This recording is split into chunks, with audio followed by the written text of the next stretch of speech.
Mari kita bersama-sama menenangkan jiwa kita di depan Tuhan sebelum saya memberitakan firman Tuhan ini. Bapa di surga, di hadapan hadirat-Mu yang kudus, kami tidak berani bersandiwara, berpura-pura, oleh karena Engkau mengenal kami pribadi satu persatu. Engkau tahu apa yang kami sedang pikirkan, Engkau tahu apa yang ada dalam hati kami. Ampuni Tuhan kalau kami seringkali menyimpan perkara-perkara yang najis dan kotor di depan Tuhan. Kami tidak layak menghampiri hadirat-Mu. Ya Roh Kudus, hadirlah, kuduskan hati, pikiran, dan mulut kami, supaya kami boleh Kau pakai untuk menjadi alat-alat Tuhan yang indah untuk kebesaran nama-Mu. Tolong hamba-Mu lama ini kuduskan hati, pikiran, dan mulutnya, agar dia boleh menyampaikan hanya kebenaran firman Tuhan, sehingga kami boleh pulang nanti merenungkan apa yang kami dengar, dan kami boleh praktekkan dalam hidup kami, sehingga hidup kami betul-betul bukan untuk diri sendiri, tapi untuk Tuhan. Dalam nama Tuhan Yesus kami berdoa. Amin. Jemaat Tuhan yang kasih, pada hari ini saya akan memakai kesempatan untuk memberitakan firman Tuhan dengan mungkin cara KKR, kebang rohani. Maksud saya begini, oleh karena ada hal-hal yang sangat penting yang saya anggap kita ini barangkali tidak sadar, ya, orang Kristen maupun bukan Kristen, secara manusia kita tahu mempunyai kecenderungan untuk cari, ya, kuasa-kuasa yang melebihi semuanya, yang kita sebutkan Tuhan Allah barangkali. Tapi kita dengan tidak sadar jatuh pada suatu pengertian yang tidak benar. Karena dalam agama-agama lain, kalau kita bandingkan, saya bukan membuat perbandingan agama pada saat ini, tapi kan dari misalnya Anda tahu Taoisme di Jepang misalnya, Tao Te Ching, hukum Tao. Kenapa? Oleh karena percaya bahwa ada kuasa di atas itu yang mengatur segala sesuatu. Orang jadi kaya dan miskin, pintar atau bodoh, diatur oleh Tao. Demikian dalam agama Hindu, dia tahu ada Erta sama. Kedudukan Erta itu ada kuasa di atas yang mengatur hidup kita, jadi laki atau perempuan, pintar atau bodoh, cacat atau tidak, semuanya Erta yang menentukan. Dalam agama Buddha ada istilah nama Dhamma sama. Itu kuasa yang menetapkan segala sesuatu yang terjadi di dunia. Ya, musim panas, musim paceklik, musim hujan, semua tentukan oleh Dhamma. Kita sebutkan dalam bahasa sehari-hari fatum. Fatum dalam bahasa Latin itu diterjemahkan dalam bahasa Indonesia nasib. Sang nasib. Sadar atau tidak sadar, seringkali kita jatuh dalam suatu pengertian yang salah tentang Tuhan, seakan-akan Tuhan sama dengan Dhamma, dengan Arta, dengan Tao, atau dengan nasib. Bagaimana kita bisa membedakan? Kalau bagi saya jelas sekali yang membedakan adalah sikap hidup kita. Sikap hidup kita yang menentukan kita percaya pada Tuhan atau sebenarnya percaya pada nasib. Kalau orang itu percaya pada nasib atau Tao atau Arta atau Dhamma pada dasarnya, pada waktu mengalami kesusahan, entah sakit, entah rugi, ada dua kemungkinan. Kemungkinan pertama itu orang bisa jadi gila, ya. Yang kedua, orang putus asa, bunuh diri. Saya punya teman dulu di Magelang, kota kecil. Teman ini pemalunya bukan main. Tapi dia diam-diam jatuh cinta pada teman sekelas saya. Ini anak ini, teman saya itu lebih terendah satu kelas dari saya. Diam-diam dia jatuh cinta. Lalu berimajinasi, wah, kalau saya dengan dia, gitu ya. Senangnya bukan main, kan capek. Kami naik, ya. Kami pada waktu itu SMA kelas 3, dia masih SMA kelas 2. Kami lulus semua. Saya sekolah STT Jakarta, teman saya itu yang wanita sekolah di Surabaya, sekolah kedokteran. Teman saya ini naik kelas 3. Dasar kota kecil di Magelang pada suatu hari Teman saya ini lihat, loh, si itu gonceng skuter pakai Vespa dengan orang lain. Tanya. Lu itu tunangannya, baru tunangan minggu lalu, mati gua. Ya, lalu dia, orang Jawa bilang, bahasa Jawa itu paling enak bahasa Jawa. Ya, ready tahu barangkali. Telek. Magelang aja, ayo.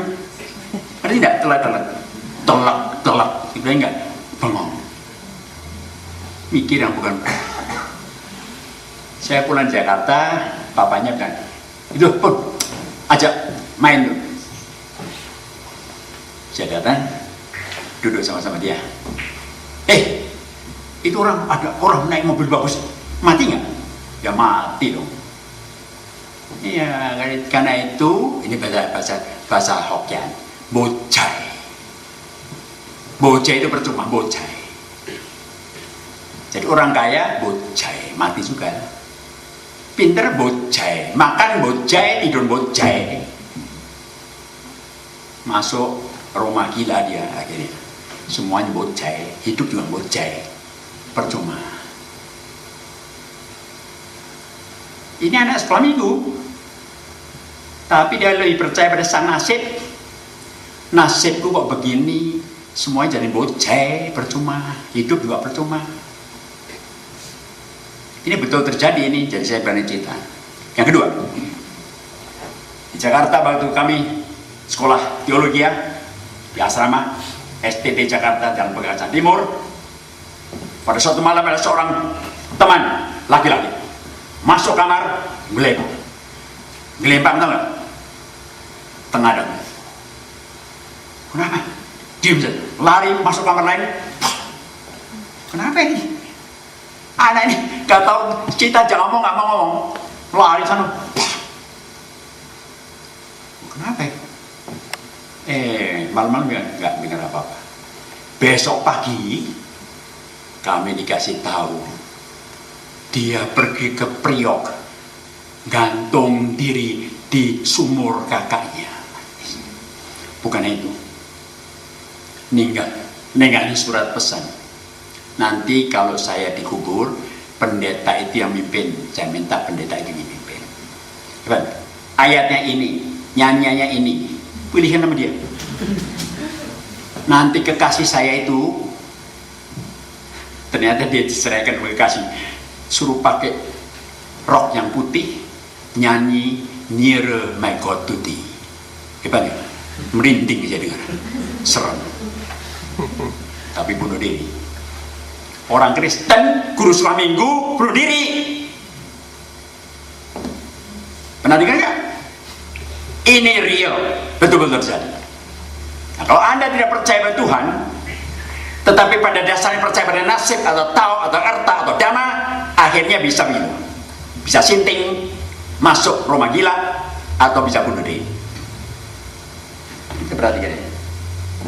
Ini orang yang percaya pada nasib itu, begitu dia kena pukul, jam, ya, entah susah, entah rugi, tidak sabar. Begitu tidak sabar, turun, hatinya goyah. Begitu hatinya goyah, bukan susahnya, hatinya goyah. Begitu hatinya goyah, putus asa. Putus asa binasa. Sebaliknya orang Kristen lain, kalau betul-betul percaya pada Tuhan, lain sama sekali. Coba lihat di Roma pasal 5. Ya, Paulus mengatakan apa? Dalam Roma pasal 5 Paulus mengatakan begini, sebab itu kita yang dibenarkan karena iman kita hidup dalam damai sejahtera dengan Allah oleh karena Tuhan kita Yesus Kristus. Oleh Dia kita juga beroleh jalan masuk oleh iman kepada kasih karunia itu. Di dalam kasih karunia ini kita berdiri dan kita bermegah dan berpengharapan dan akan menerima kemuliaan Allah. Dan bukan hanya itu saja, kita malah bermegah-megah juga dalam kesengsaraan. Aneh gak? Orang Kristen bisa bermegah, merasa tidak apa-apa. Di dalam kesengsaraan bermegah, kenapa? Sebaliknya, garis turun. Karena apa? Kesengsaraan itu entah sakit, entah penderitaan, entah kerugian, membawa apa? Melatih kita untuk sabar. Sabar naik. Kalau kita sabar, hati kita dikuatkan. Dalam bahasa Inggris dikatakan build a character. Ya. Kalau kita punya karakter itu, hati kita kuat, kita punya pengharapan. Pengharapan itu tidak sia-sia. Ya. Karena Paulus mengatakan benar sekali. Karena kita ini, ya, malah bermegah dalam kesengsaraan karena kita tahu kesengsaraan itu menimbulkan ketekunan. Ketekunan menimbulkan tahan uji. Tahan uji menimbulkan pengharapan. Dan pengharapan itu tidak mengecewakan karena kasih karunia Allah. Hebatnya, beda sekali, bukan? Anda percaya pada siapa? Anda sedang susah? Anda sedang mengalami kerugian? Anda sedang kecewa? Anda sedang mengalami hal-hal yang tidak menyenangkan hidup Anda? Anda percaya pada siapa? Ini betul-betul real. Kita harus renungkan betul sebagai orang Kristen. Kalau kita ke gereja cuma ikut-ikut saja ke gereja tiap hari Minggu, seakan-akan kita cuma memenuhi syarat Kristen. Belum. Anda belum betul-betul Kristen kalau Anda tidak percaya pada Tuhan yang Maha Kuasa, Bapa yang kita kenal dalam Yesus Kristus. Kenapa kalau kita ini percaya pada Kristus, pada Tuhan, sikap kita akan lain. Dalam kesengsaraan bagaimanapun juga orang percaya bertahan. Saya ingat pada zaman perang dulu, papa saya cukup kaya. Satu malam habis. Di Indonesia saya sudah sebutkan, habis. Dirampok, rumah kami dibakar semua. Kakak saya dibunuh. Om saya dibunuh. Jadi tengah-tengah kesengsaraan itu orang yang percaya. Saya katakan, minggu lalu saya katakan, di gunung pada waktu kami dijadikan sandera, bukan nangis, bukan putus asa pengen mati. Saya masih ingat ibu-ibu termasuk mama saya menggendong adik saya Yakub, saudara pendeta sekarang, nyanyi terus, minta Tuhan pimpin aku naik gunung, salibnya selamanya mulia. Waduh, saya masih ingat. Itu membuat saya terpanggil untuk jadi pendeta. Mungkin saya lihat mama saya, tanda-tanda yang sengsara, sedang susah, ternyata nyanyi terus. Luar biasa. Lain. Kita bersyukur pada Tuhan Yesus yang telah mati di salib di Golgota itu. Dia mati untuk saudara dan untuk saya. Dia membebaskan kita dari segala macam penderitaan di dunia ini. Dan jaminan pasti kalau kita mati sekalipun, kita tetap hidup. Luar biasanya. Yang pertama. Yang kedua, bagaimana sekarang kalau berhasil? Bagaimana orang kalau sukses? Ya, kalau jadi kaya. Nah, orang kalau percaya pada nasib atau tau atau erta atau dama fatum, biasanya apa? Congkak, sombong, menepuk dada. Bintang saya baru naik, ya, bintang saya baru naik. Nasib saya sedang baik, karena itu semboyannya mumpung sempat punya istri 2, 3, ambil saja. Mumpung sempat sikat saja. Teman baik atau akrab waktu masih muda tidak peduli, pokok sikat saja. Terjadi di mana-mana, termasuk orang Kristen. Malu nggak? Malu. Barangkali ada sudah mengenal orang-orang semacam itu. Orang yang rajin ke gereja, mungkin memiliki kedudukan di gereja, ternyata mentalitasnya sama dengan orang yang percaya bernasib. Bukan kepada Allah, bukan pada Yesus. Tidak, itu menepuk dada. Saya dulu KKR pernah ngarang satu lagu, ya, lagunya begini. Bukan aku Tuhan, tapi Engkau. Bukan aku Tuhan, tapi Engkau. Bukan aku Tuhan, tapi Engkau saja Tuhan. Kumuliakan. Harusnya begitu kan?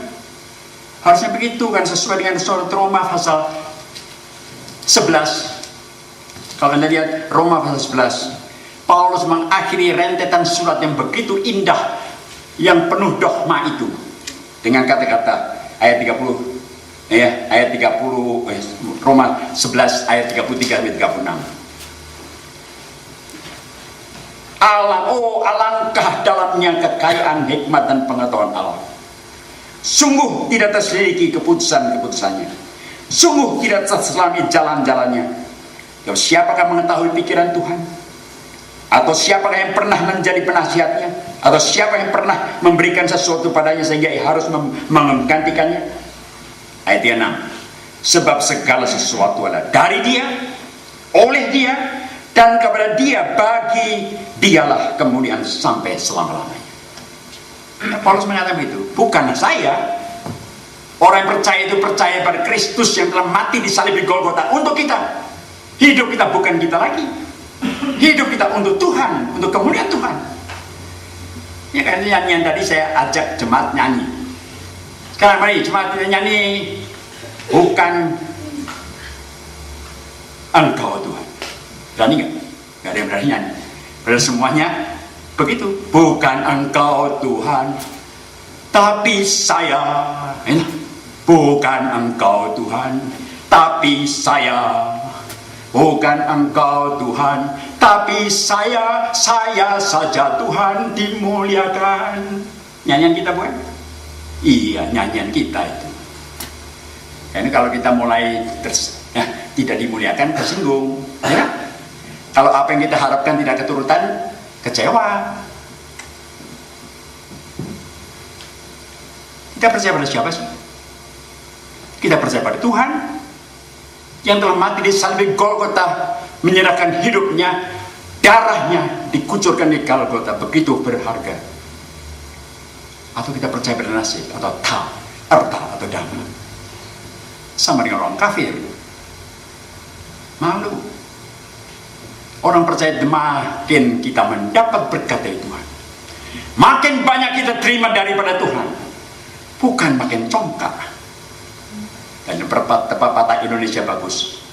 Padi yang berisi itu runduk. Makin berisi makin runduk.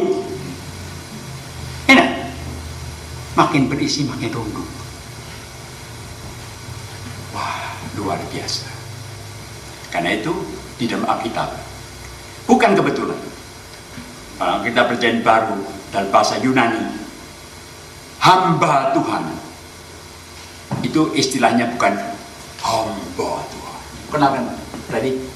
Coba hamba. Gimana? Siapa pendeta Yusuf? Ya, hamba Tuhan. Heran, hamba Tuhan, hamba Tuhan. Istilah bahasa Yunani bagus. Bahasanya hiperetes. Hiperetes. Apa itu? Aneh. Bukan kebetulan. Hiperetes itu apa? Budak belian. Kapal-kapal dulu tidak pakai mesin.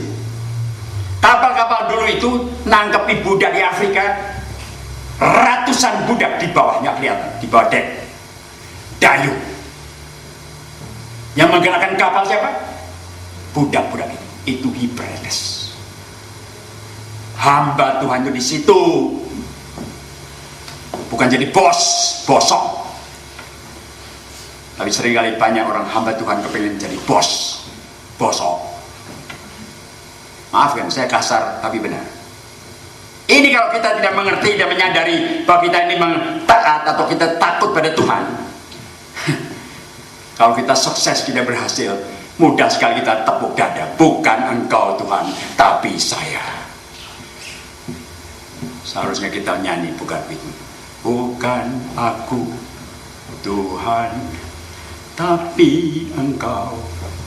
Saya akan renungkan, saya ngarang lagu singkat itu, karena renungkan betul. Bukan aku Tuhan, tapi Engkau. Kalau saya sampai sekarang masih hidup, kalau Tuhan kasih mujizat pada saya, bukan saya hebat, pendeta Yusak 0 di depan Tuhan. Saya ingin jadi hiperetes. Saya ingin menjadi budak belian yang nampak itu, tapi menggerakkan kapal yang besar itu untuk didayung menuju apa yang Tuhan mau. Ini indah sekali. Bayangkan kalau orang-orang Kristen semua rendah hati. Kalau orang Kristen rendah hati, merasa dirinya tidak berharga, hanya ingin memuliakan Tuhan, gereja akan berubah. Dunia akan melihat betapa indahnya jadi orang percaya. Enggak? Nah, sekarang ketiga, menghadapi masa depan. Masa depan, kalau orang itu percaya pada nasib, bisa tenang? Nggak mungkin tenang, tidak mungkin tenang. Ya, karena semboyannya apa? Jangan-jangan. Ya, naik mobil, jangan-jangan tabrakan. Jangan-jangan tangkap polisi. Jangan-jangan, oh jangan. Kalau jangan-jangan terus, jangan-jangan terus. Orang percaya pada nasib begitu. Nasib saya buruk atau baik tergantung nasib. Jangan-jangan. Saya masih ingat, ini cerita betul, jadi saya berani cerita karena betul. Waktu saya masih di SMP atau SMP sih. Di Magelang dulu di depan Hotel Taetong. Ya, hotel namanya Taetong itu. Nah, Ayu Yuyung juga nggak ingat tuh hotelnya, ya nggak ingat pasti. Zaman dulu itu ya. Hotel Taetong di depannya itu ada cek tukang kuahnya. Kuahnya ada tukang ramal. Ance itu duduk. Teman saya kita biasa rombongan liwat mati. Kuahnya ya. Bayar cek kuahnya. Wah, Ance ini pintar, lihai. Dia punya di kurungan itu ada burung gelatik. Ada burung gelatik kecil, lalu depannya ada kartu domino. Ance ini pintar. Kuahnya bayar dulu. Ya bayar dulu. Udah bayar. Cetet, ya orang Jawa bilang cetetin. Cetet itu burung gelatiknya keluar, tik tik tik tik, ambil satu kartu. Hebat ya. Wah, si Cek ini lihat kartu, pura-pura buka buku kepek gede. Tentu kuahnya terbaik terus pasti. Yang wow, lihai, hebat. Apa sih? Lihai. Yuk bayar lagi sih, kasih lagi dia, karena lihai, ya. Kasih lagi dia. Oh, nanti tahun depan dapat rezeki. Ya, kalau pasang lotre dapat, kira-kira gitu ya. Wah, itu bulan Desember. Teman saya seneng buat main. Tahun depan kan sebulan lagi ya. Wah, kasih lagi dia. Hebat ya. Bayangin. Mulai Januari tanggal 1 ngitung tanggal. Kapan saya dapat rezeki? Kapan dapat rezeki? Jangan-jangan besok. Jangan-jangan. Desember tanggal 30 saya tanya, sudah dapat belum? Belum. Sepanjang tahun jangan-jangan. Akhir tahun dapat enggak? Enggak dapat apa-apa. Melompong. Diramal baik aja tidak tenang. Apalagi diramal tahun depan Anda mati. Mati betul barangkali. Enak? Tahun depan Anda mati. Ada nggak Tuhan ramal begitu? Nggak ada. Selalu ramalan baik. Kalau nggak laku. Tapi celakanya orang Kristen banyak percaya pada nasib. Pikirannya terus jangan-jangan, khawatir terus. Siapa bisa menambah umur dengan khawatir? Kata Yesus. Dengan kekhawatiranmu siapa bisa menambah umur? Nggak ada. Kan ini Paulus, bacaan yang kita baca dari Roma 8 ayat 31 dan 39 itu luar biasa. Jadi kalau Allah itu memihak kita, siapakah lawan kita? Siapakah lawan kita? Siapa bisa menceraikan kita dari kasihnya? Keadaan sekarang, keadaan yang akan datang, kesusahan, penyakit, kuasa di atas, kuasa di bawah, tidak satu pun yang bisa menceraikan kita dari kasih Tuhan. Orang Kristen itu tenang menghadapi segala sesuatu. tenang, tidak khawatir. Saya bukan menyombongkan diri, saya bersyukur saya diturunkan keturunan dari orang-orang beriman. Nenek saya, mak Chun Ing namanya. Jadi Kristen yang paling susah. Ya, terakhir jadi Kristen. Setelah Kong, ya, kakek saya udah Kristen, semua udah Kristen. Nenek saya nggak mau jadi Kristen. Kenapa? Dia dipasrai meja sembayangan. Orang Cina punya dia nyolo meja sembayangan, takut. Tapi pada waktu dia melahirkan anak yang terakhir, engku saya, om saya paling kecil, engku Yusef namanya. Mak itu mengalami pendarahan kandungan, tidak sembuh. Kedukun nggak sembuh, sampai suruh macam-macam ikut, tidak sembuh. Semua khawatir. Lalu engkau titipin aja lah di Belundu. Kalau Magelang, pernah tahu ya, Magelang kalau mau pergi Borobudur itu lewat desa kecil namanya Belundu. Di Belundu itu ada pusat sending yang kepalanya namanya Pak Wiryo Tresno, Pak B, yang membuat seluruh keluarga kami jadi Kristen. Dipakai Tuhan, Pak Wiryo. Titipin aja Pak Wiryo. Mak saya dititipkan sana. Sudah kurus kering, dia bisa apa-apa, tiduran terus. Pada suatu hari dokter datang dan bilang begini, nyonya ini 3 hari lagi. Ya, bilang Pak Wir, nyonya ini 3 hari lagi paling kuat. Ini dokter Belanda itu. Ini Pak Wir, wah, apa Tuhan Allah. Kalau Tuhan masih kasih hidup, bisa kasih hidup. Tapi khawatir juga kalau mati betul. Belum Kristen.